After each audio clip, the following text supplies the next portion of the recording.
आरोही बचपन से ही मछली चावल की बहुत शौकीन थी। उसकी माँ लक्ष्मी हमेशा उसे सुनाती, क्या री, जब देखो तब मछली चावल कम खाया कर। जरूरी नहीं कि ससुराल मांसाहारी हो, कहीं शाकाहारी लोगों से पाला पड़ गया तो तुम्हारे हाथ से पानी भी ना पिएंगे। फिर तो और भी मजा आएगा ना माँ, जब वो लोग मेरे हाथ से पानी नहीं पिएंगे तो मेरे हाथ से बना खाना कैसे खाएंगे? फिर तो मेरी जिंदगी बड़े आराम से कटेगी, खाना तो बनाना ही नहीं पड़ेगा। काम चोर कहीं की, चल उठ और ये बर्तन साफ कर, मुझे जरा बाजार जाना है। आरोही को मौका मिला कि माँ तो बाहर गई, अब वह और फिश करी खा सकती है। उसने जल्दी से कटोरी में फिश करी डाली और झटपट खा गई और बोली, आहा, मजा आ गया। भगवान जी, मुझे ऐसी ससुराल देना जहाँ मैं पेट भर फिश करी खा सकूं। कुछ दिनों बाद आरोही के लिए वैभव का रिश्ता आया। बहुत अच्छा परिवार था। आरोही के माता पिता इस रिश्ते को हाथ से नहीं जाने देना चाहते थे। वैभव अपने परिवार के साथ आरोही को देखने आया और वो लोग रिश्ता पक्का कर गए। कुछ दिनों बाद उन दोनों की शादी हो गई। लक्ष्मी ने उसे अच्छे से समझा बुझाकर विदा किया और कहा, सुन बेटा, जब तक तुझे ये पता नहीं चल जाता कि वो लोग मांस मछली खाते हैं या नहीं, तब तक अपनी मछली खाने का जिक्र मत करना। माँ, फिर उन्हें बताकर शादी करनी चाहिए थी ना। अगर वो लोग मछली नहीं खाएंगे तो क्या मैं भी नहीं खाऊंगी? इतना अच्छा घर और लड़का किस्मत वालों को मिलता है, समझी। मछली ना खाएगी तो मर नहीं जाएगी। आरोही जब वैभव के घर में आई तो ये बात अच्छे से गांठ बांध ली कि अपनी मछली खाने वाली बात किसी को भी नहीं बतानी। अगले दिन निर्मला ने पूछा, बहू, तुम्हें खाने में क्या पसंद है? जो तुम्हें पसंद हो वो बता दो, मैं बना दूंगी। मुझे फिश करी।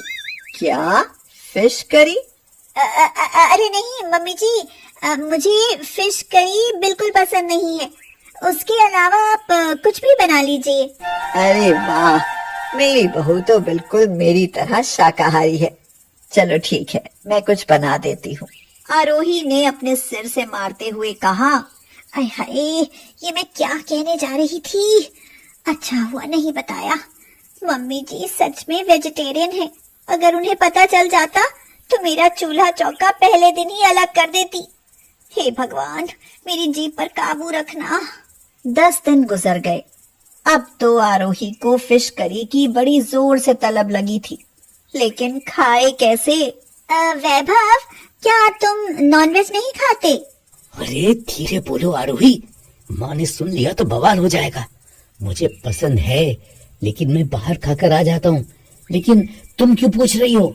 वो मुझे भी फिश करी बहुत पसंद है, लेकिन मेरी माँ ने कहा था ये बात किसी को ना बताऊं। अब मुझसे रुका नहीं जाता। क्या तुम मेरे लिए चुपके से ला सकते हो? नहीं आरोही, अगर माँ को गलती से भी पता चल गया तो बहुत नाराज होंगी। तुम मेरे साथ चलो, मैं बाहर खिला लाऊंगा। या तुम अपने घर क्यों नहीं चली जाती, वहीं बनाकर खा आना। नहीं, आखिर वहाँ जाना भी रोज रोज अच्छा नहीं लगता। एक दिन निर्मला बाजार गई थी। आरोही ने सोचा, अरे मम्मी जी को तो आने में 1 आध घंटा लगेगा, क्यों ना मैं जल्दी से मछली ले आऊं और बनाकर खा लूं।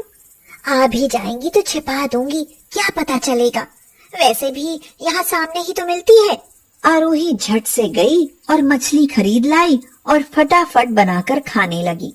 वह खा ही रही थी कि निर्मला ने दरवाजा खटखटाया। हे भगवान, मम्मी जी आ गई।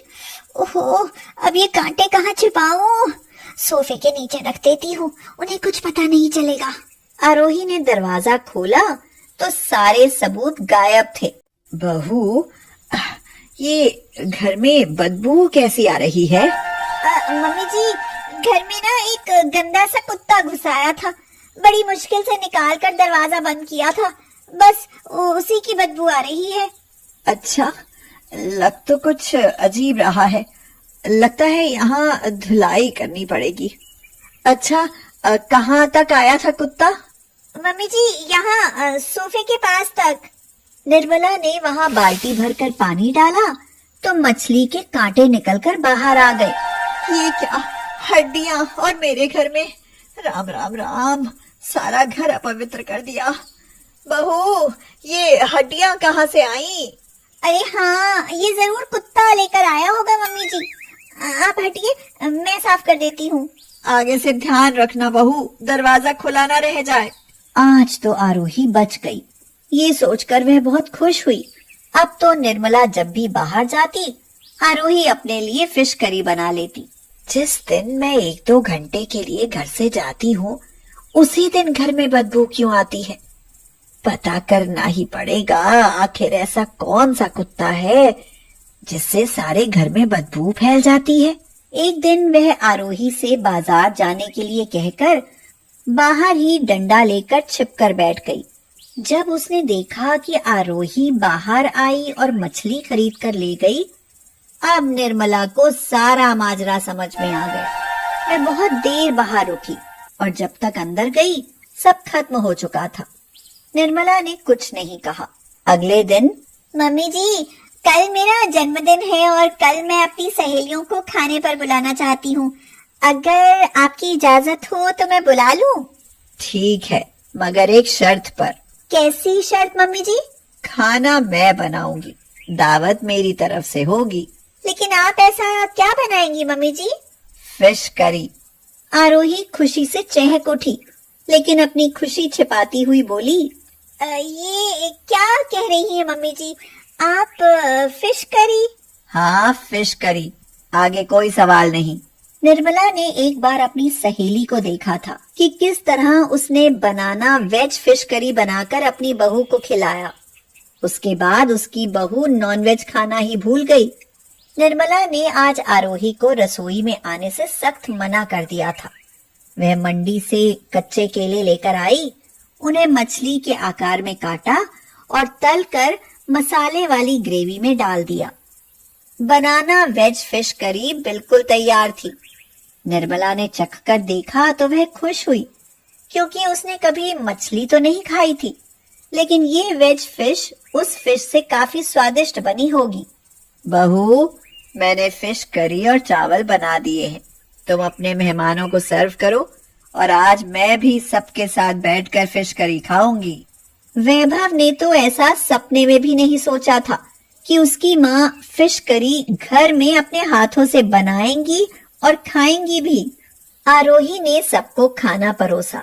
आंटी जी, अमेजिंग! इतनी बेहतरीन फिश करी तो मैंने आज तक नहीं खाई। आरोही ने भी खाकर देखा तो वह तपाक से बोली, मम्मी जी, ये कौन सी किस्म की मछली है? इसमें तो एक भी कांटा नहीं। जो मैं खाती हूँ ना, उसमें तो बहुत कांटे निकलते हैं। आरोही ने तुरंत दांत तले उंगली दबाई और सोचा, अरे ये मैं क्या बोल गई? अरे सॉरी मम्मी जी, मतलब मैं सुनती हूँ कि मछली में कांटे निकलते हैं। बहू, मुझे पागल मत समझो। मैं ये नहीं कहूंगी कि ये उस कुत्ते की करी है जो घर में घुसकर बदबू फैला देता है। ये फिश नहीं बल्कि बनाना वेज करी है।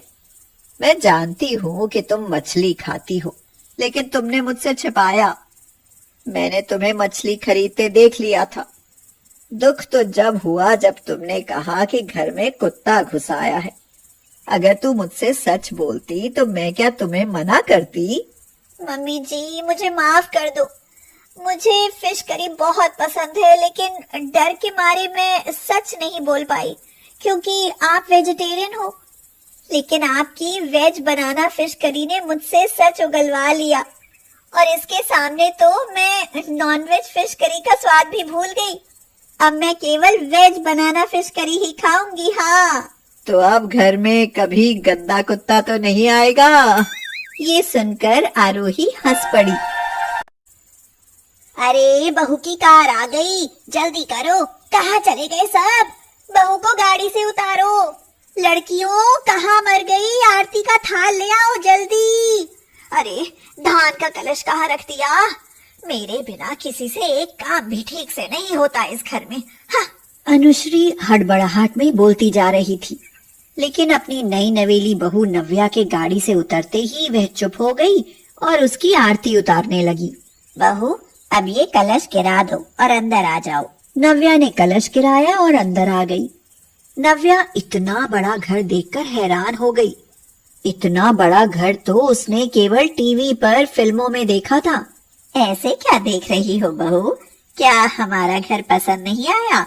नहीं मम्मी जी, मैं तो बस वो कोई बात नहीं बहू, दीप तुम्हें सारा घर दिखा देगा।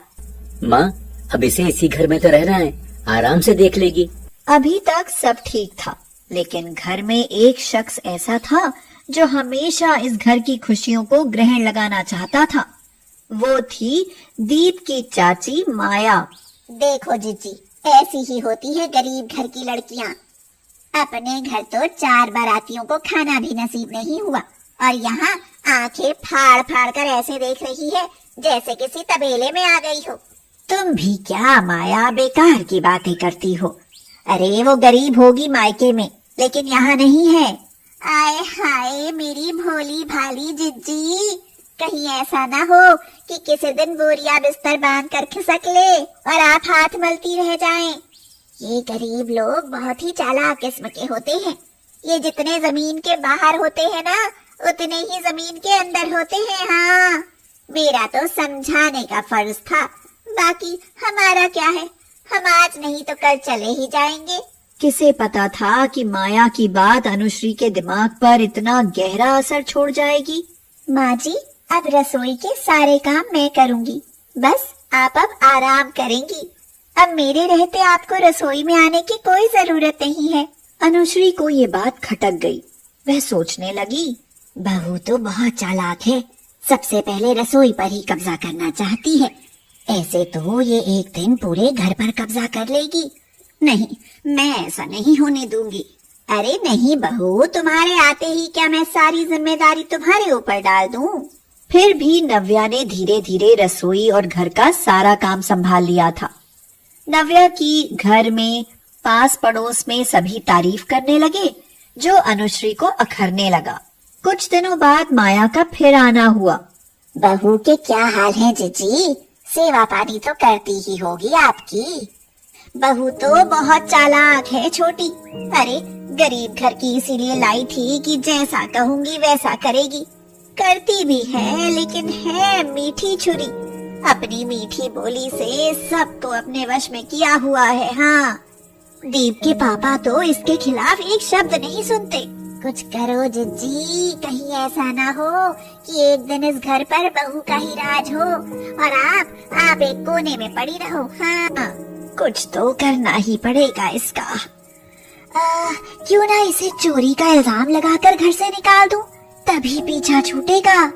बहू, मैं 2 दिन के लिए अपनी बहन के यहाँ जा रही हूँ, घर का ख्याल रखना।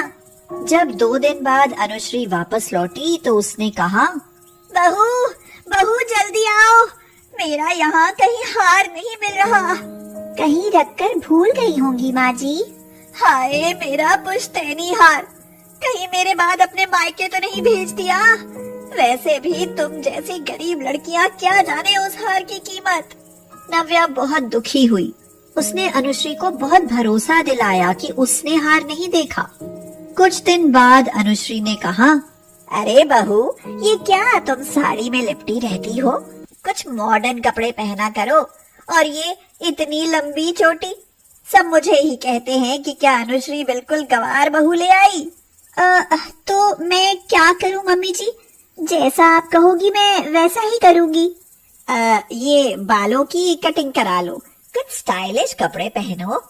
अच्छा दिखाती हूँ, मैं बहुत पहले लेकर आई थी कि ये मेरी बहू को दूंगी, लेकिन तुम खैर छोड़ो, ये पहनो। ये तो बहुत छोटे हैं माँ जी, पर आप कहती हैं तो पहनने तो पड़ेंगे ही। नव्या बेचारी ने सास का आदेश मानते हुए बाल छोटे करा लिए और वो कपड़े भी पहन लिए। अनुश्री मन ही मन सोचने लगी, ये तो सचमुच ही बेवकूफ है। मुझे क्या पता था जैसा मैं कहूंगी ये वैसा ही करेगी। वह उसके पास जाकर बोली, शुरू में थोड़ा अजीब लग रहा होगा, पर अच्छी लग रही हो। दीपू घर आया तो नव्या को देखकर चौंक गया। वह बोला, वाह, सो ब्यूटीफुल यार, तुम तो बिल्कुल ही बदल गई। ऐसे ही रहा करो। पापा देखो ना, नव्या ने खुद को कितना बदल लिया है। अरे वाह, अच्छी बात है। समय के साथ बदलाव जरूरी है बेटा। ये सब सुनकर अनुश्री का दिमाग खराब होने लगा। वह सोचने लगी, अरे मैंने तो सोचा था कि दीप और इसके पापा आज इसे खूब सुनाएंगे, मगर ये तो उल्टा इसकी तारीफ किए जा रहे हैं। लगता है कुछ और करना होगा। नव्या, जल्दी से खाना लगा दो, बहुत भूख लगी है। अनुश्री ने जल्दी से जाकर सब्जी में बहुत सारा नमक और मिर्च डाल दिए। ओफो, आज ये कितना बकवास खाना बनाया है नव्या। हे भगवान, बहू ये खाना तो जानवर भी नहीं खा सकते। आज तुमसे इतनी बड़ी गलती कैसे हो गई? पापा जी, मैंने तो बहुत मन से खाना बनाया था, पर आज पता नहीं कैसे। बहू, तुमने मॉडर्न कपड़े क्या पहन लिए, खाना बनाना भूल गई? हमें मारने का इरादा तो नहीं? नव्या बहुत परेशान थी कि आज उससे इतनी बड़ी भूल कैसे हो गई। उसने फटाफट दूसरा खाना बना दिया। बहुत चालाक बनती है ना, मैं भी देखती हूँ इस घर में मेरी जगह कैसे लेती है। हाथ पैर तोड़कर एक कोने में ना बिठा दिया तो मेरा नाम अनुश्री नहीं। नव्या छत पर कपड़े सुखाने गई थी, तभी अनुश्री ने वहां साबुन का पानी गिरा दिया। इससे पहले कि नव्या नीचे उतरती, सुधीर वहां से गुजरा और धड़ाम से गिरा। अनुश्री गिरने की आवाज सुनकर बहुत खुश हुई, लेकिन जब सुधीर को वहां गिरे हुए देखा तो उसकी तो जान निकल गई। वह चिल्लाई, अरे आप कैसे गिर गए? यहाँ आए ही क्यों थे? कहीं लगी तो नहीं? अरे उठाओ मुझे, मेरा पैर गया। लगता है यहाँ साबुन का पानी गिरा है, लेकिन यहाँ साबुन का पानी आया कैसे? अनुश्री अपने किए के लिए पछताने लगी।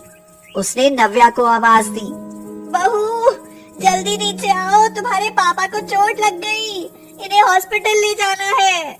नव्या नीचे आई और सुधीर की हालत देखकर परेशान हो गई। वो दोनों सुधीर को उठाकर ऑटो से हॉस्पिटल ले गई।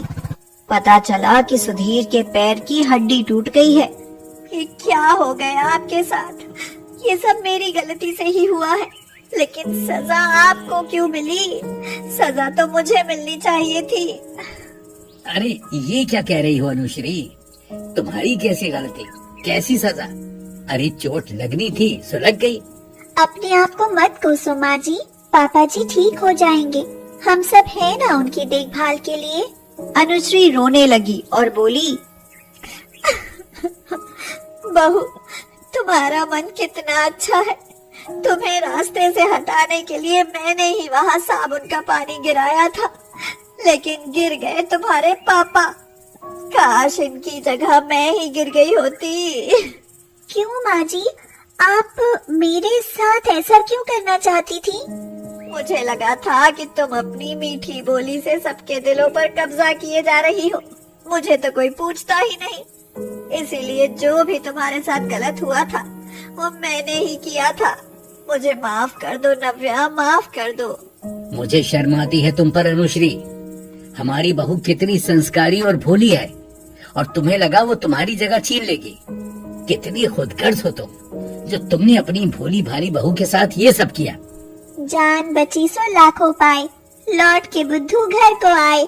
जो हुआ उसे भूल जाइए माँ जी, बस पापा जी ठीक होकर घर पहुँच जाए, फिर हम सब कुछ भूलकर अच्छे से रहेंगे। नव्या, तुम सचमुच ही बहुत भोली हो, तुम्हारे मन में जरा भी मैल नहीं है। तुम बहुत अच्छी हो बहू, अब मैं किसी की बातों में नहीं आऊंगी, मेरी अच्छी माँ जी।